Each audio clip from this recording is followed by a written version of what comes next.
Dr. Eric Baumgartner.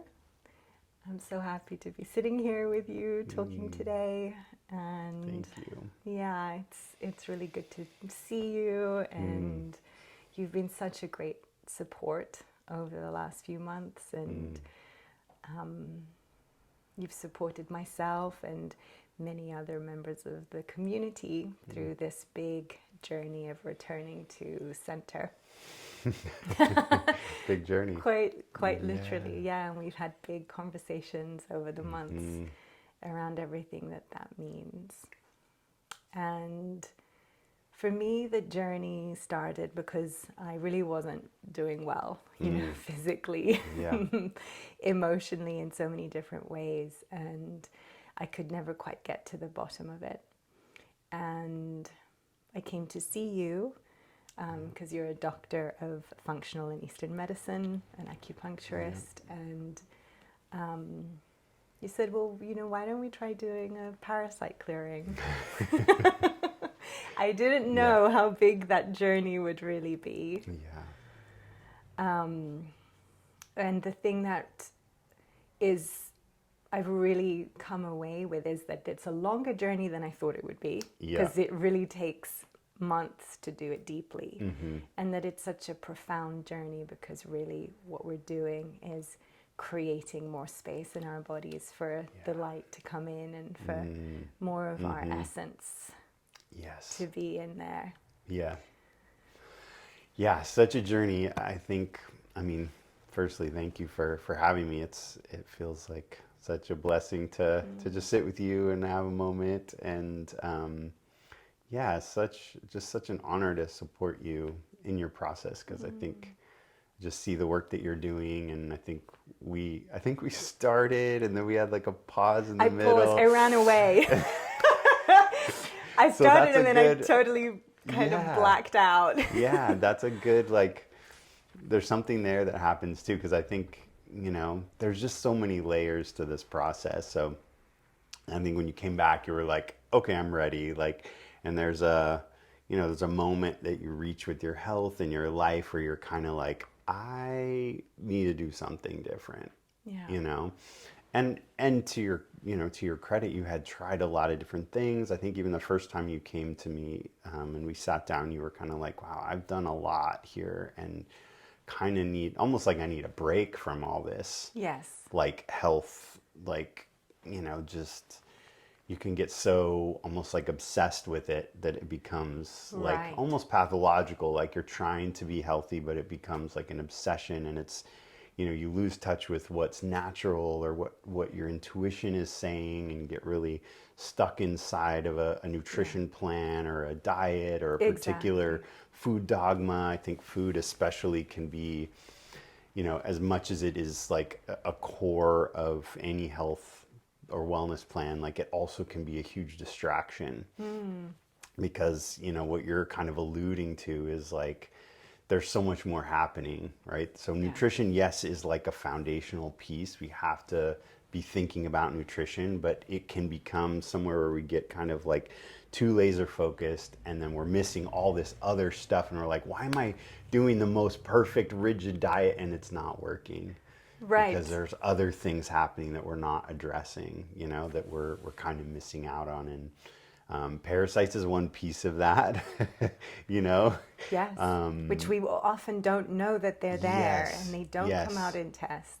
It's really true. The tests are really deceiving, and we've been conditioned or, kind of trained to think it's not really a problem we deal with in the US. It's not a problem, unless you went and traveled somewhere exotic and you got food poisoning, and okay, then maybe. We've also been trained to think like, unless I have really severe digestive symptoms, then I don't have parasites, which is also not the case. You could have very mild or no digestive system symptoms and still have a pretty serious, parasite problem. Yes, which I did. I have to say, it was really hidden in there, but it's been months and months of layers and layers of different organisms coming out of my body. Sorry to be like, but I just want to be open about like how intense that can be. And Yeah, and I was practically not eating any foods anymore. Like I had taken almost everything out of my Yep. diet, and then I was struggling to put food back in. I Yes. didn't know what I could eat anymore. Yep.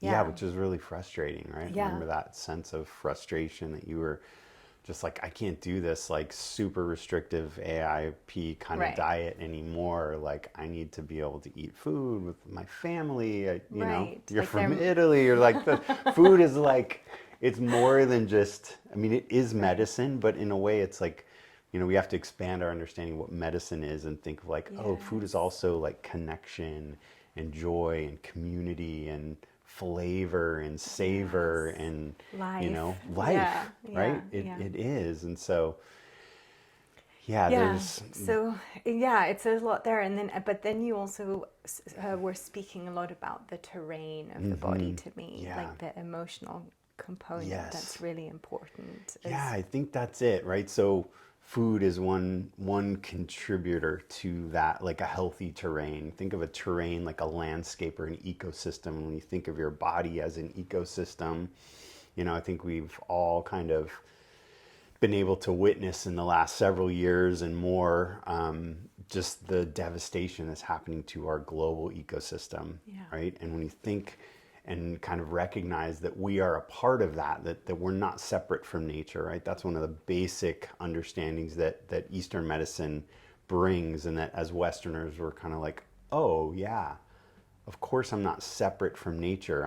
You know, we may have built these little boxes that we live in that make us, you know, we can Yes. control climate to a certain degree, and like, you know, we don't sleep Yeah, we right on sleep the on earth, but concrete. like, Yeah. yeah, but we're still a part of nature, right? We're very much subject to the seasons and the tides and the moon and all of these influences. And so to create a healthy ecosystem internally, especially when we're living in the context of a global ecosystem that's very compromised, right? So we have that level of the terrain, and that's why, you know, for one thing, nutrition is important. We have to choose our nutrition carefully because there's so many toxins coming in through our food system if we're not careful. Right. And And even if we are really careful, there's still some exposure that happens that we're getting exposed to. Right, like glyphosate. I mean, I, for one, have had huge digestive issues because of the Yes. glyphosate and Yep. environmental things Yep. and the pesticides. Yep. And that's something that I had not thought of at all before. Yeah, that's one that we think of as safe, generally sort of recognized as a safe pesticide. It's one you can buy at Home Depot and get rid of your weeds in your front yard. You see a lot of people doing it currently because we've had a lot of weed overgrowth. They're just spraying, you know, oh, I don't want those weeds out on my driveway. You know, recognize, and, you know, at that level, in some ways it's safe, but let's say now you're spraying it on a crop of wheat and it is in Cheerios and it's in your, you know, the bread that you get a sandwich at the restaurant, and it's in like all these different, you know, wheat products or all these different food products, and you're getting exposed at a very high level. And it's, of course, in your environment, glyphosate in particular really compromises the barriers in the body, the gut barrier, the brain barrier. It like weakens that So element leaky of our gut, immune system. So leaky gut, it allows things to move across that barrier that should not be moving through, and it, you know, it really compromises our immune system in that way. So yeah, and terrain, I think, also really includes this, you know, the emotional terrain, right? Which I think is maybe one of the biggest ones that doesn't get talked about in holistic medicine, functional medicine, natural medicines. We kind of underestimate the importance of the emotional terrain, Right. And we're living in the soup of resentment and anger and even frustration, and, you know, all of the, you know, all the upset that we have, even, you know, related to what's happening in the world, right? Yeah. Like, it generates an environment internally that is, it can be really toxic. Yeah, right? so let's go into that like slightly more esoteric terrain of frequencies and how parasites really feed off certain frequencies in the body. Yeah, Yeah, so I would say this is kind of a working theory. I wouldn't say I'm the only one that kind of thinks of it this way, but this is just an understanding that I've come to and witnessing, I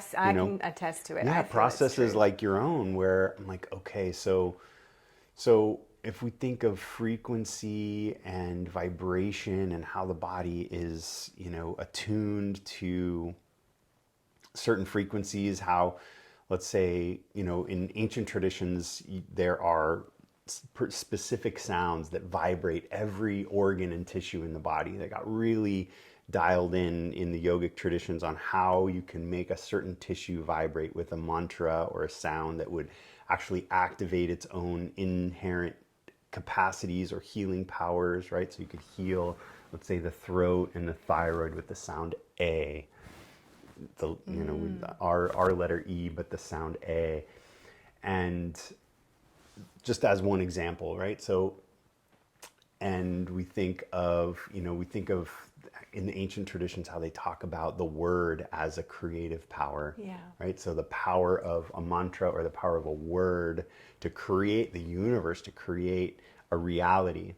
And then you think of, okay, well, if in my day I'm repeating something negative over and over, right? Or I have a verbal, moment where I'm Yeah. just really taking someone to task, or Yeah. just the negative things that we can say. And then you take that even a step back and say, what about the negative things that we're thinking? Each thought, each word, each negative emotion, Yeah. each negative sound vibration is creating a reality, right? It's sending a frequency through the body, so it's creating a kind of an environment, right? Yeah. And so and we can see too in Chinese medicine talks a lot about how certain emotions will stagnate certain organs. They'll create stagnation, or they'll Yes. create, unwellness, imbalance, disharmony in an organ system. And so you think of that carried out over time, right? Or you think Yeah. about like a particularly toxic emotion that we may not even be kind of consciously aware of, like resentment, but it's just in the background. It's kind of always there, right? It's a little drip of, So there's really insidious emotions yes, too. especially those, the ones that we're not as aware of. I mean, of course, also the ones that are right on the surface that we're kind of constantly expressing. But all of that contributes to a kind of an environment, right? And Yeah. that is an environment where things like parasites can thrive, Yeah. Yeah. right?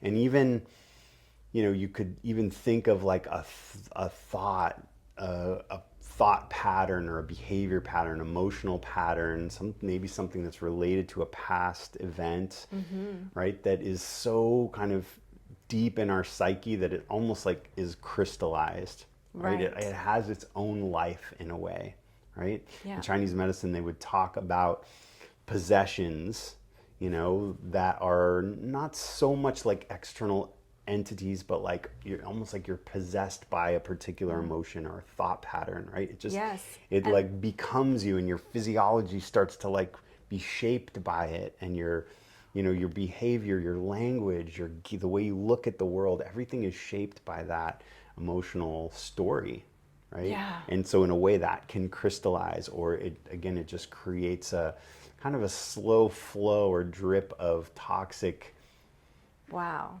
things in Yeah. the body that then, so in a way you could say like those organisms that we think of as parasites are sort of, you could say they have a beneficial, or they may have a beneficial role in that they're kind of cleaning up that drip That's of wild to think of. toxicity in your Yes. body.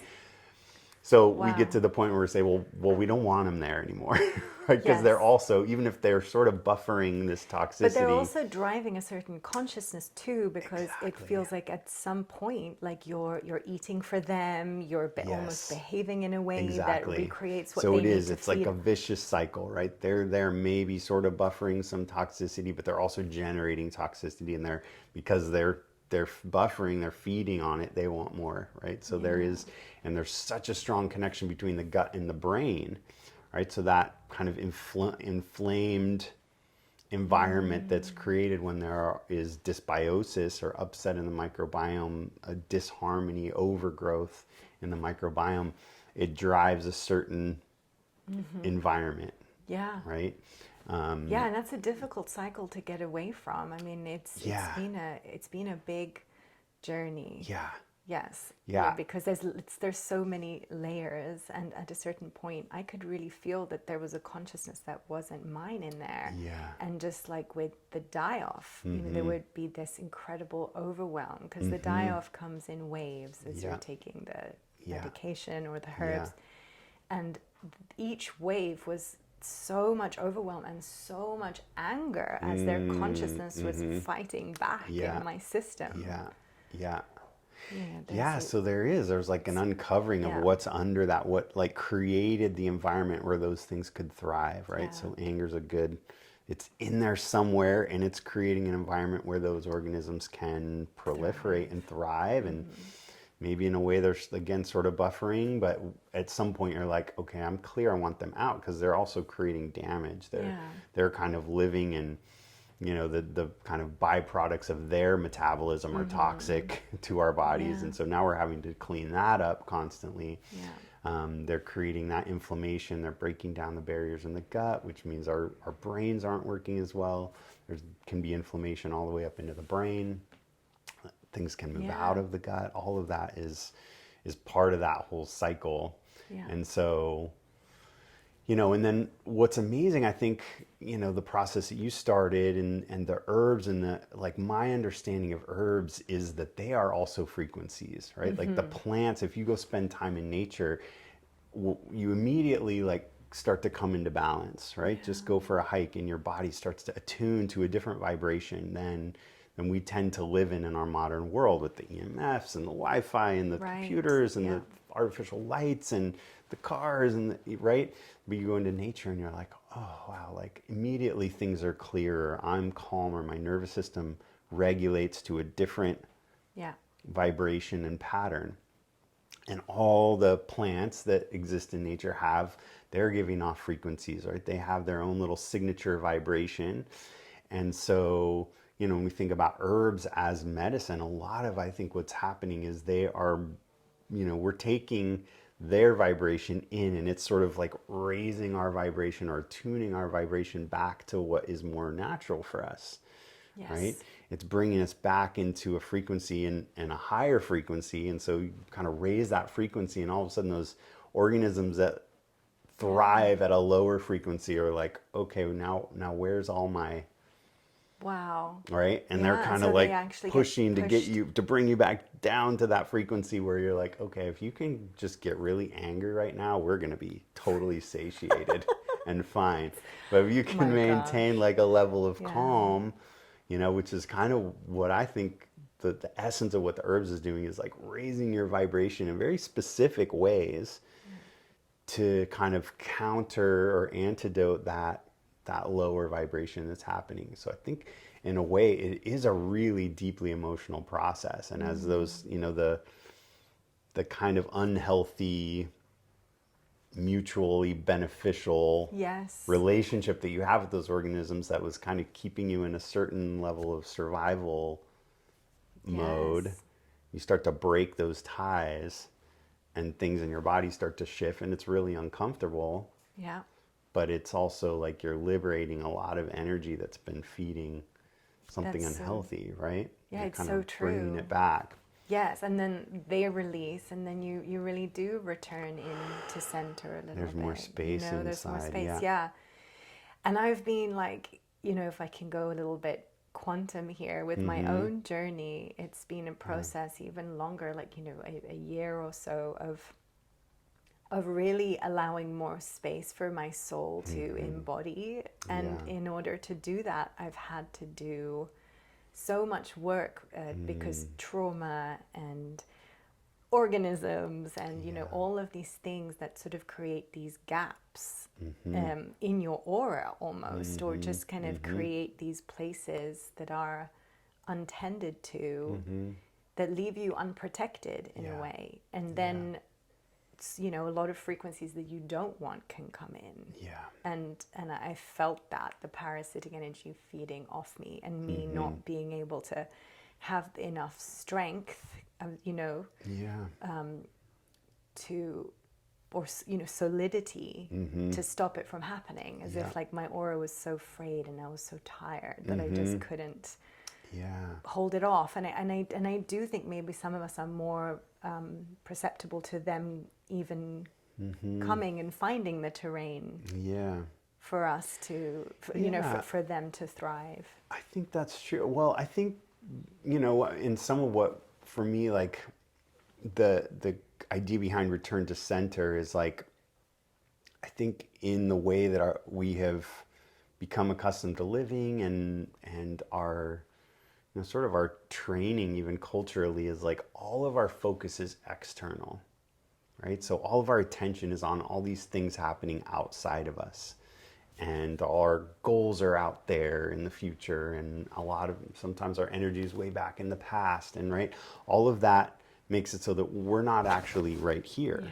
We're not inhabiting this present moment or this center, this kind of vibratory center that is our core, right? And at the core, you look at the Taoist perspective on Chinese medicine, they would say like at that core, it's like if your body is a tree and that central ring in the trunk of a tree is where all of the energy needs to be flowing, and for it to really unfold according to that divine blueprint, you have to be present there. Your consciousness has to be connected to that flow of energy that's moving through your core at all times, right? And it's creating an energy field that radiates out around you, but you have to inhabit the center of it. So if all your energy is out there, tied up in all the things and the doings and even the people and the systems and the futures, like we leave a vacuum or a space inside of us that is kind of empty, right? Because we're not really truly here. And so, return to center is firstly that, like, how do we get back in here and just kind of turn our gaze inward to come here and look at this landscape, right? Because I think medicine has also trained us to keep chasing something out there that's going to stop the symptom I'm experiencing, right? Yeah. Even the food, right? We talked about that. So even chasing, like, what's the food that I got to get rid of? It's like, oh, maybe it's actually something internal that is causing the food aggravation. Exactly. Right. And so, yes, the parasites can cause food allergies, but then what's under that, right? What is it that left that terrain kind of neglected in such a way that something filled that vacuum, right? So Chinese medicine also says nature abhors a vacuum. It's always going to fill. Yes. So if you leave your center, something's going to fill it. Something's going to come in there. Yeah. Right. And then you try to get back there. You're like, wait, there's no room in here for me, Yes. And we just don't know how to come home to our bodies, right? So it's like we're not in our bodies. We're not used to it, right? Yeah. And we get in there and we're like, oh, it's kind of messy in here. Doesn't feel so good in here. Doesn't feel so good I'll just step back out for a minute or like. Right. Yeah, and I think, and I don't know if this is your experience, but I think sometimes too for people who are more attuned to spiritual work, like you do start to kind of learn to live up here somewhere, right? Yes. So it may not be so much that you're kind of attached to things out in the kind of material world. Yes. But you can start to kind of almost like leave your body a little bit to just hang out in the spiritual dimensions or experiences in some ways to the neglect of the body, right? Yeah. You're like leaving your body and being like, well, I know that's not really who I am anyway. Yes, yeah. In my essence, right? But we kind of forget that like in order to do that work effectively, to be, to embody the spiritual work, we need a strong, clear, healthy, grounded vessel, right? We have to be rooted here to bring that spirit in. It's so true, yeah, because my story is a bit particular, although I'm sure many other people are going through this. It's more of a case of embodiment, like me working from the top down. So for me, it was almost as if like I'd really hit a ceiling and I needed to really focus on embodiment and getting my body in. But then my organs were having difficulty. I think like intuitively, I felt like my large intestine in particular was having a lot of difficulty dealing even with like too high a vibration when it wasn't ready, there was almost like a reaction there. So I had to then clear that out to really be able to bring that upper realm and lower realm like together to somehow unify the two. Yep. Yeah, that's like an alchemical principle, right? To ascend first, we have to descend. Right. Right. And so the body is important. It's essential for that work. And I mean, you described it beautifully. It's like you can get to a certain level kind of with and this is like an unfortunate thing about aging too, is like when you're younger, like you have a lot more reserves, right? And so you kind of like pull on those reserves to be able to, neglect the body in certain ways, or maybe abuse the body a little bit here and there, or just override the body, ignore the body. Its messages aren't as loud because we just have more natural resilience as we're younger. Yes. But the consequence of that is that the life force that we come in with is we're like overspending. And so as we hit a point where the body's like, okay, no, like now you're dipping into reserves, and this is going to compromise your ability to kind of complete the work that you're here to do, right? Because you're going to start to not be able to do those things if you don't start to care for your, and cultivate and nurture the energy that you do have, right? You can't just keep spending on a credit card with, thinking there's no limit, right? Or no interest. Right. And it is a Chinese medicine concept too, isn't it? The credit cards? The credit the spending like of your chi. Yes.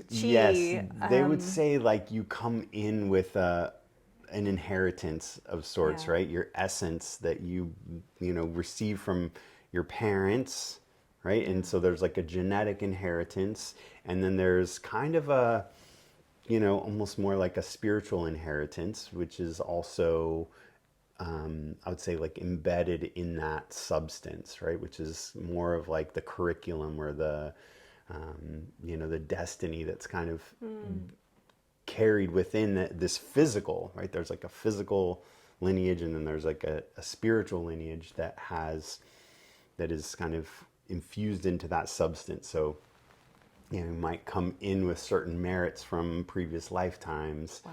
And that is all related to what you come in with, right? But then the idea is that you're going to kind of spend that wisely over the course of your lifetime so that it has a chance to unfold all the way into your elder years, where wisdom is really cultivated, right? We need that time to cultivate wisdom and be able to carry health into our elderhood, which doesn't happen very often nowadays, right? We see most of our elders like losing, like they're not wise. We're having so much more dementia and just disease, and most of our elders don't arrive at that late stage in life with health and wisdom, which is such a shame, because it really I'm is. sure that we need them. You can see an right? 8-year-old that has a ton of vitality, Yes. and then another 8-year-old who's really almost given up. Yes. Yeah. Yeah, and it's, again, that spiritual work takes energy. We need the physical strength. We need the vitality. We need this home to do that, and bring that wisdom into this world. So, that's beautiful. Yeah, and you've spoken a lot in your classes as well about the emotions connected to the liver, and I just always found that really fascinating. And the way that you unpacked anger for me, and like the energy behind anger, I thought was really illuminating. I don't know if you can remember that. It's a powerful one. I think it's interesting because anger is such a kind of a culturally accepted negative emotion, right? And I think there's a lot of misconceptions about how we can deal with anger, and I think there's a lot of things out there that tell us like, oh, if we just express our anger, then it goes away, which is so counter to what we actually see in the world, right? We're witnessing these kind of global scale conflicts, which are the kind of ultimate expression of anger. And yet we think, oh, if I just get my anger out, Yeah. you know, even if it's sort of punching a pillow, that somehow that vibration going into the world is going to heal me. And so counter to what actually we, you know, we can see the outcome of expressing anger in the world, and it's not positive. And it's not positive in the body, right? So that vibration in the body it does generate toxicity. It generates a kind of a heat and fire internally that literally burns circuits and makes us like blind, right? We say anger blinds. So in Chinese medicine, anger is connected to the liver system, which is connected to the eyes. So that anger literally, you know, you can see red eyes when people are really angry. And it's like a fire that is kind of blinding us. Wow. So there is, and this is, you know, this perspective also comes from my training in Pneuma transpersonal psychology, which very much aligns, I think, or has helped me to see where Chinese medicine, like this is also embedded in the teachings, but not always understood. And there's also an amazing teacher who was from the yogic tradition, Swami Shivananda, who writes on anger very beautifully. And he says that there is what he calls righteous indignation, which is a way of kind of differentiating it in the language to say that there is a response that happens when we witness injustice, right? Or we witness something, or when a boundary is crossed in a way that violates our sense of what is right or just, right? That there is a knowing that immediately comes from the spirit that is like, okay, that was wrong. That was a crossed boundary. That was a you know, a violation of the law. It was something that, you know, and there's this moment of righteous indignation that we experience that comes from our true nature, that comes from our spirit. But right on the heels of that, anger, which is the egoic expression, is waiting to kind of take over this machine and be like, how could you do that to me? And I need to get back at you. You know, I need to make you feel the pain that I felt, and right, all of that, right? I need retribution. You need to pay, and that just simply isn't the response of the spirit. It isn't the response of love, right? You look at any of the great traditions, in their core, in their essence, they're teaching about love, and to express anger in that way is not the same as expressing love, right? But that knowing of what's right and wrong does come from love, right? And then how do we address it? How do we restore a boundary that's been broken or crossed in an inappropriate way? With clarity, with kindness, with firmness. You know, sometimes even Swami Shivananda would say with fire, but fire that is not coming from a desire to harm. Or for retribution or vengeance. And internally, he says, internally you're cool, even if externally the words are strong, right? Even if you have to get loud, you're not doing it to harm someone. You're not saying something that is mean or personal or vindictive. I can really, really feel the truth in that. That there's a way that fire and anger can totally take over your body, and that you can really be wanting to just hurt someone because they hurt you, as you said. And I think about the women and how much a lot of women have to really get in touch with their anger. There's something about like that sacredness there. The sacred rage, you know, like really feeling our anger, because we're taught so much to not feel it, to not express it, and then we lose our boundaries and whatever. So I think it's a process for a lot of women. But my own experience has also been, I've beaten the pillows, I've you know, done all of that, but really at the end of the day, I'm not sure that it really went away. And it's only really when you find that internal boundary and that kindness and love. But that comes with so much awareness like Yeah. of your boundary. Of Yeah. it is just as you said. It's like a discerning and refining of the emotion that's coming up. That's there. Yeah. Yeah, and it's again, it comes back to like, okay, if you're in your center and someone comes and breaks a boundary or says something to you that is offensive, like you're in your center, you know it's not true. It doesn't rattle you out, right? Because as soon as you let yourself get rattled out and you enter into that ego meets ego place, you're not here, right? You're like the veil of anger went. Now anger is acting through you, and it doesn't want to, love that person or create peace. It's the opposite, right? Yes. And so, I mean, the opposite or the antidote to anger is usually patience. We see the virtue of patience come through, or sometimes in like Buddhism, the emphasis is more on compassion, right? So we see a deep, and I really do, I do really understand when you're saying that, like, for women, because I think in this time there's just been so much that's coming to the surface, right? We're in a time when everything is coming to the surface. Everything that has been hidden is coming to the surface. That's part of this era of Aquarius, right? And so, things come to the surface, and there's a kind of like an enrage, like you're like, oh my gosh, how could this be? This was hidden from me, and or I wasn't able to talk about it. I wasn't able to say it wasn't safe, and now it is, or or there's no other choice, and so you see a lot of rage coming out. I think what we don't recognize in that process is that, like, I think maybe it's Shivananda also who says this, but it might be someone else who says it's like, anger and that expressing the anger is kind of like thinking that, you drink the poison and it's gonna hurt the other person, right? So I might be really misquoting that, but the idea is that, like, as you're expressing the anger, you're poisoning yourself in that process, right? Gosh. You're generating like endotoxins in the kind of Western language.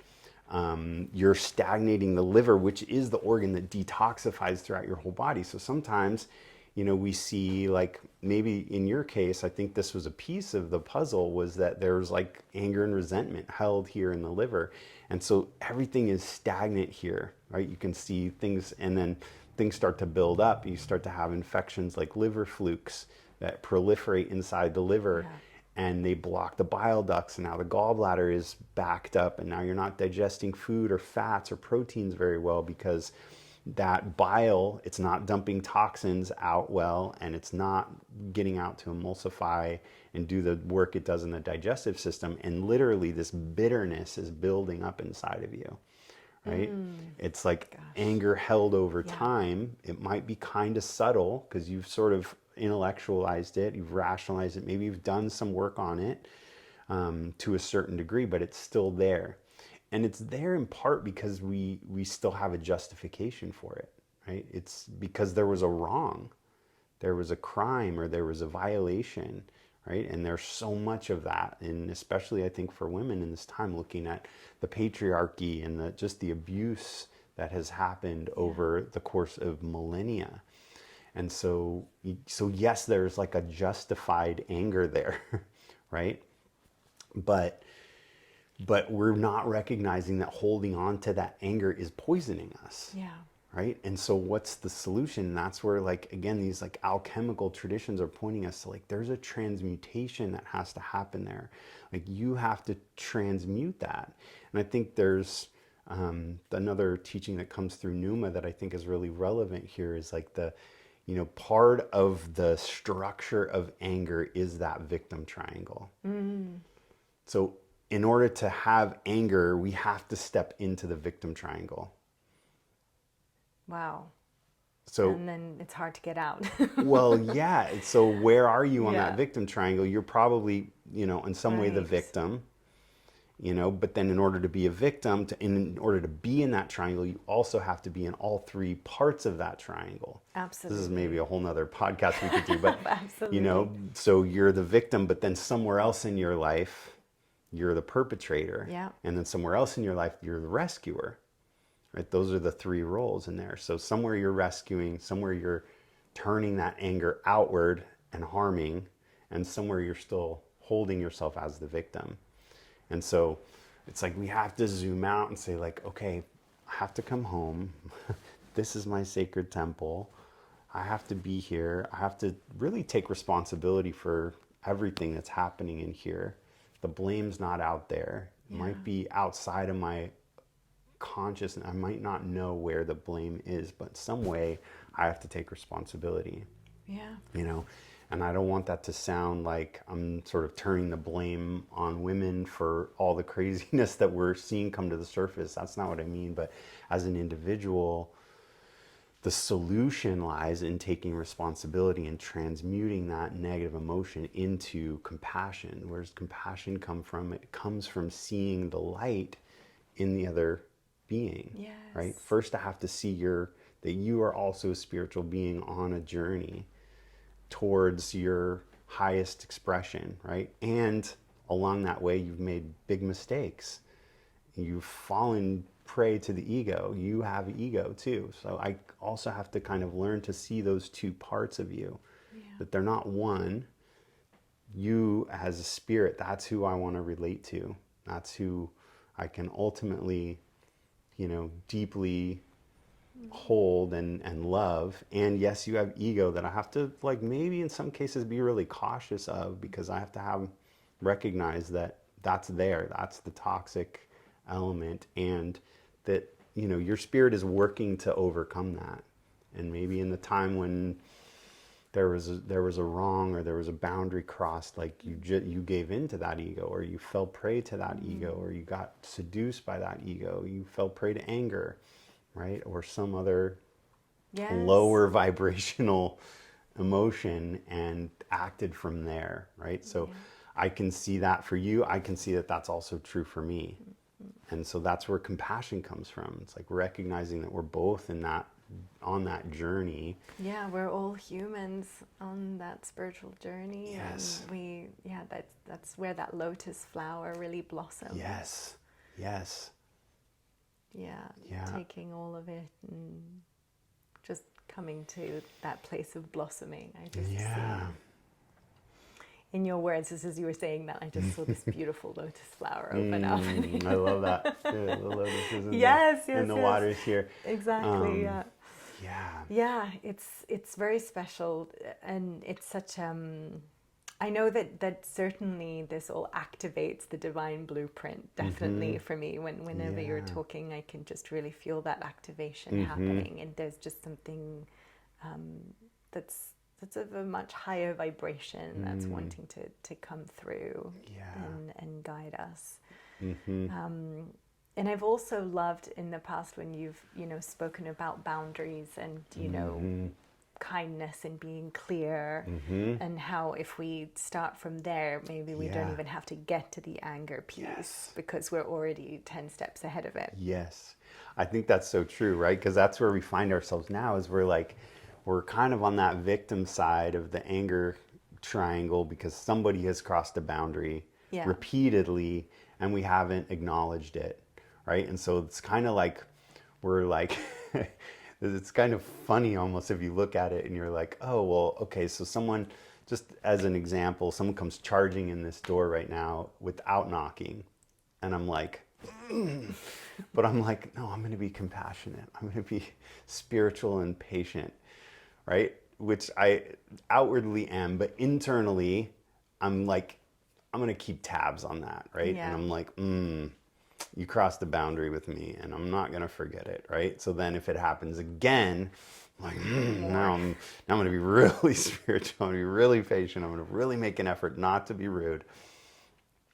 but like Right. eventually, We've all been there. eventually I'm going to snap and I'm going to say something, and I've been keeping account of every wrong, and I'm going to start actually tallying other wrongs that that person does somewhere else in their life, because I'm looking for reasons to Yes. justify that outward expression of anger, right? Because now you've really crossed my boundaries, and now how could you do this to me? And it's a mixture of anger and pride that we carry, and instead of just, like you said, being clear and kind in that moment and being like, hey, I would really, nice to see you. That was surprising. I would really Right. appreciate if you knock before you enter, because that was a little shocking for me, Right.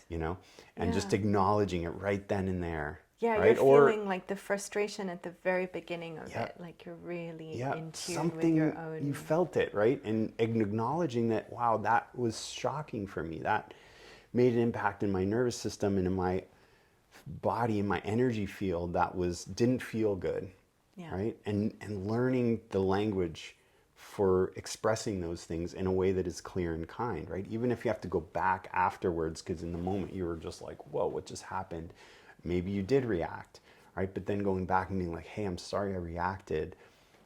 Just the way you entered really took me off guard. And in the future, it'd be really great if you could just knock, Yes. you know?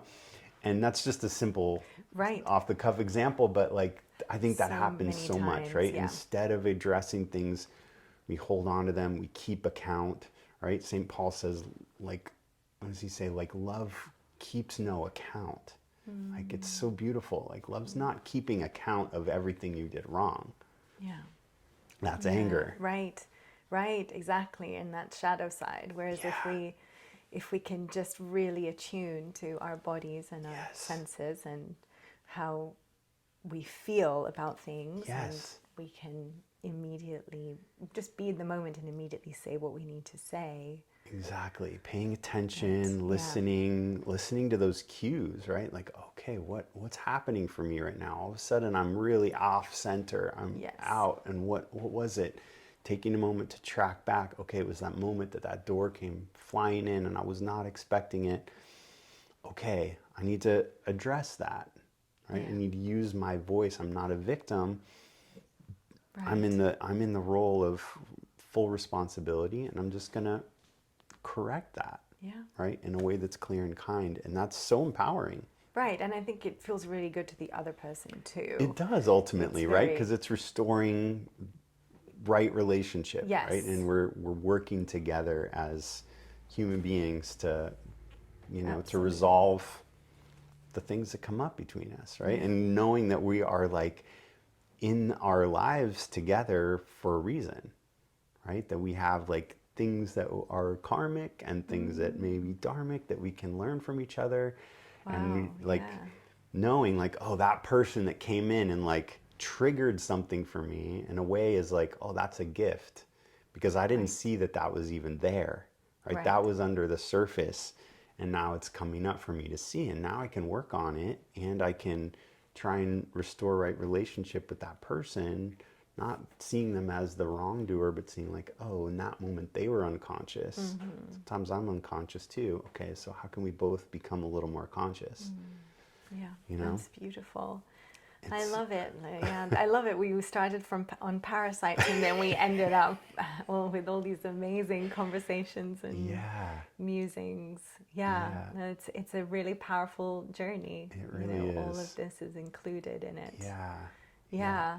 And so if someone wants to start on this journey now, how can they, what would you suggest? And Yeah. how can they do that? Well, so we do have a program that's ongoing that is Return to Center. And as you said, when I started doing this, I started years ago running like 7-day programs, Yeah. and I learned like, okay, wow, in 7 days, a lot can happen.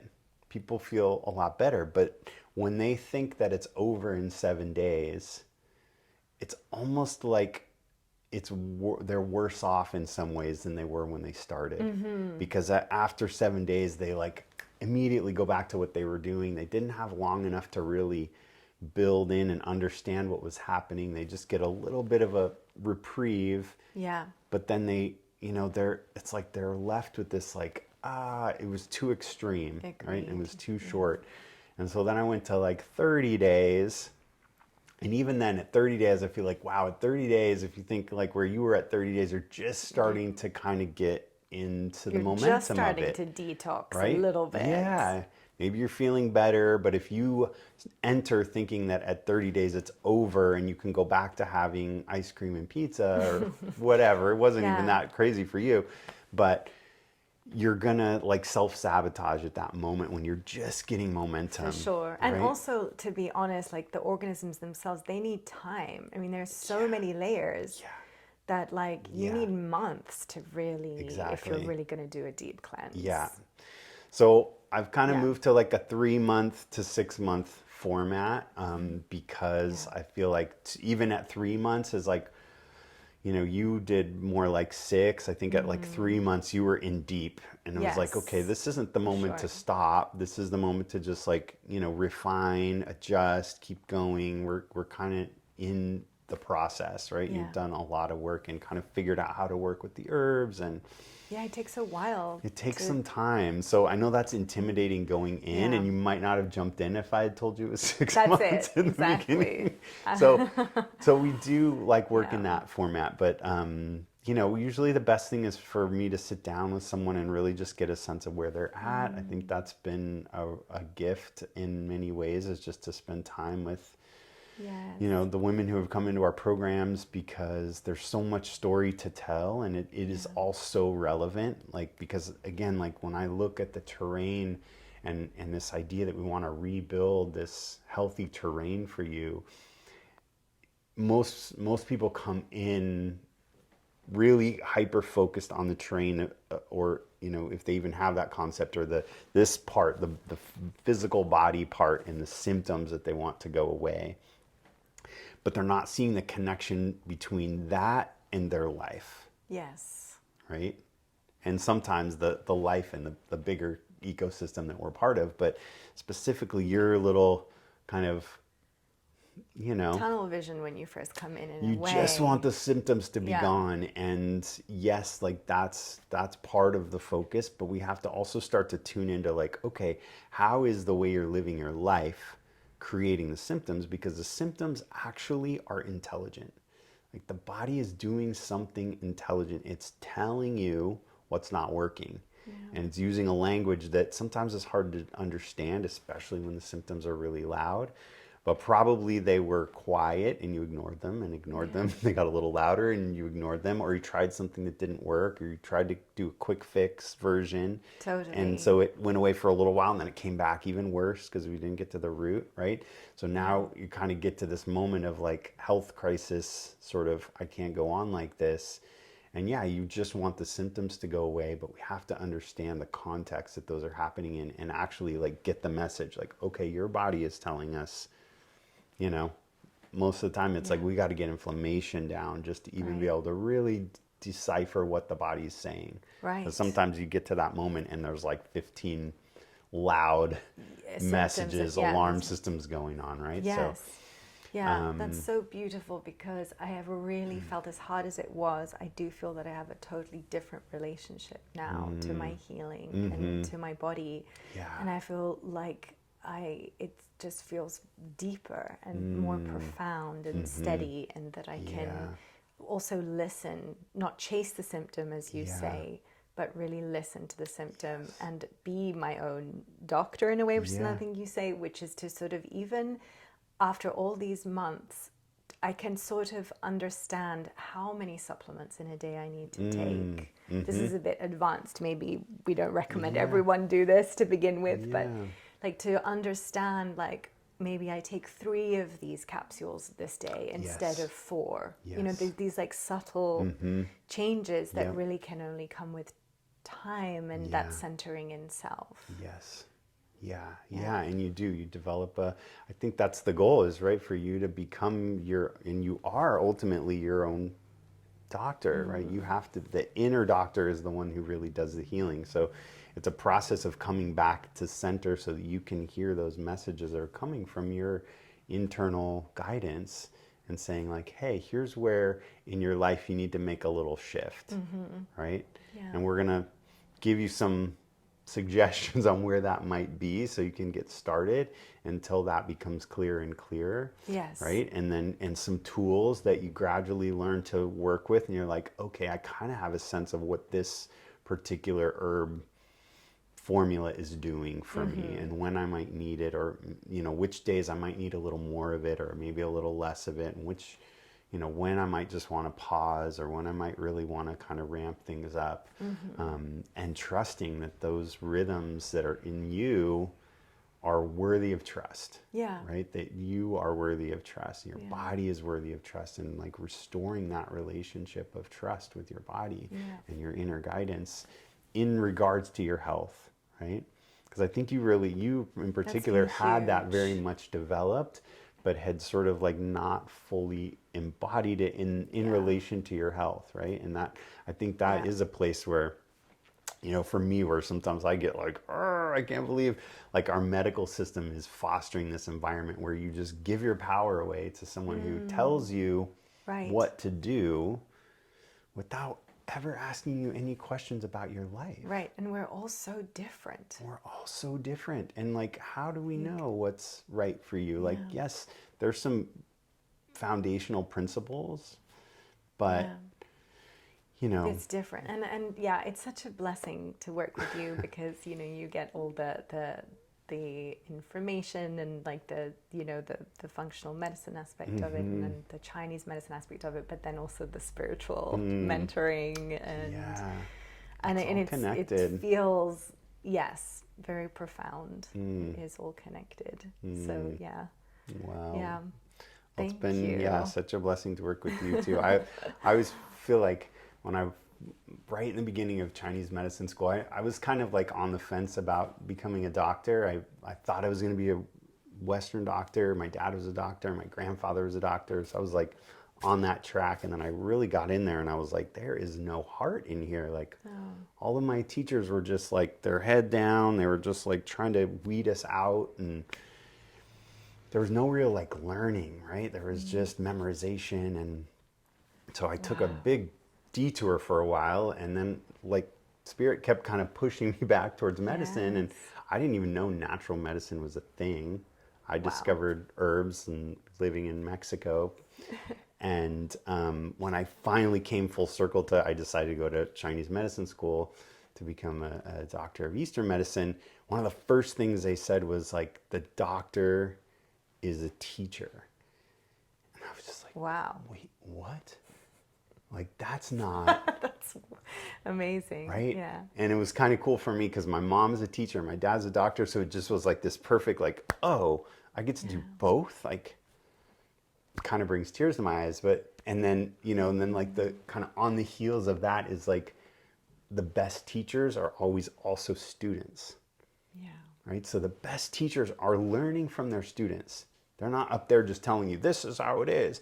They're like, they're sharing something, and then they're getting the information back, and they're like learning how to teach and learning how to learn, and they're learning as they teach, right? So to bring that into the role of doctor, it's like the doctor is a teacher who's also a student of his patients. Wow. Right? So that's revolutionary. In the case of, learning with you, it's like, wow, you learned such beautiful things through this process. You taught me so many things through this process because you were so attuned. And we would, we'd go through our group classes, and you would bring like sometimes like a lot of frustration or energy or just like overwhelm. It's a lot of emotion. And, I'd kind of say like, okay, let's look at this. And you would just take that and go and meditate and sit with it and work. And then we would come back and there would be like another layer, right? It's like layer by layer, we kind of moved through that. And, even there were moments in the last couple of months where you just like kind of took the reins and were like, okay, I'm going to do this and I'm going to go do this, because you just like really got like, oh, this is my journey. And like, now I have some tools and I can go, and then we checked in and was like, yeah, this is great. I felt that like core really develop. Yeah. Yeah. And it was really powerful. Right? It's kind of moved beyond that in a way. Or like, graduate in a way from the process, but not that it's over, but that you're just like, oh, now it's like, I have it. It's in here. Yeah. right? I love that. Thank you so much for that reflection. And really, you've been such an instrumental part of that. And it's just So lovely grateful. to see you, you know, guide people through this process. Thank And you. yeah. I Thank mean, you. if Thank you you get to for work with Eric, I highly recommend it. Yeah. Thank you. Yeah, thank you for shining a light Oh, on this process and just in all the ways you do in the world. no. And I would say like my inspiration for doing this and specifically kind of focusing my energy on working with women in this time is just, you know, it's partly in relation to what we talked about with just that rising frustration of like, oh, all this coming to the surface, and really just a deep belief in all the training I've done over the course of my training in medicine and shamanism and, Yes. you know, with Numa, transpersonal psychology and Eastern medicine, is that the feminine holds the key to this kind of alchemical transformation that is happening, you know, and so like I just deeply believe that the work that the women that come into our programs like are doing the work that is so important in the world right now, you know, that the world needs. It's like, this is the medicine that the world needs more of. But if you guys burn yourselves out, which is what I see happening, because you're pushing and pushing and pushing, because you know there's a knowing inside of you that this is so important that you have to get it to the world. But there's like, in that process, there's a loss of center, a loss of how do I nourish myself in this process? How do I take care of myself? Right. As I bring this into the world. And if we burn out, then we can't bring our purpose Exactly. online, and we can't come out into the world and don't have the energy to do what we've been wanting to do. And it's such a different place to bring that work from, right? It's almost like you have to, like the unplugging from the patriarchy is the unplugging from how are you working? How are you bringing your work to the world? It's not according to this like timeline and productivity that the masculine workforce has created. It's like a totally different way of working. It's like this deeply intuitive, deeply nourishing, deeply feminine way of bringing things to life, right? It's different. Thank you. And Yes. so I just like, You that's have a what inspires me, beautiful- and that's why I really want to support as many women as possible. Yeah. Not just women, but like that's why I've kind of particularly focused on that with this program, just because I so believe that how important the work you're doing is in the world and how needed it is, and that there's a shift that needs to happen in relation to how you're working and how you're holding your bodies and your health in that process of bringing your work to life. Yes. Thank you. I really feel that. I can feel that you're really in touch with the feminine, and it's just been a real pleasure to be guided by someone with a masculine energy who is like really still in touch with that feminine energy. And that's really precious. Thank Yeah. you. Yeah, thank you. Gosh, I could go on talking for hours. It's okay. We'll can have to always do do another part two, one. yes. We'll do part two. But do you also, I know that sometimes you have retreats. Do you have a retreat coming up? Yes, we have a retreat happening in Mount Shasta. It's a healing camp. Mount Shasta is a very special place for us. It's like our spiritual nucleus. Yes. And so it's the headquarters of Numa International is there. And so we're going to do a retreat up there, and we'll do, you know, harvesting and medicine making, depending on what's growing. The wildflower season is kind of peaks right around then. And we'll get up on the sacred mountain. We'll be in that, just on those beautiful lands. There's the retreat center is back up in a canyon with a river. And so we're going to work with the plants, and also just with the water and the earth and the. So you're bringing in all of your also shamanic background and Yes. breathwork background Yes, and the working teachings with of the breath Numa. work, There's so much there. Yeah, we'll do another podcast just to talk about all of that too. I'm hoping had the idea of doing, you know, that we're kind of honing the process, and just Shasta is always again like a home for us, but I would love to do one in Europe. Oh as yes. well. Yes, please. We have friends in the north of Italy, so I'm hoping maybe next year to bring that same process to Italy. So that would be amazing. Wonderful. So we'll get to see you on that side of the world. We'll meet there. Wonderful. Okay. Thank you so much, Eric. Thank you. To be continued. Yes, absolutely. Thank you. All right. All right.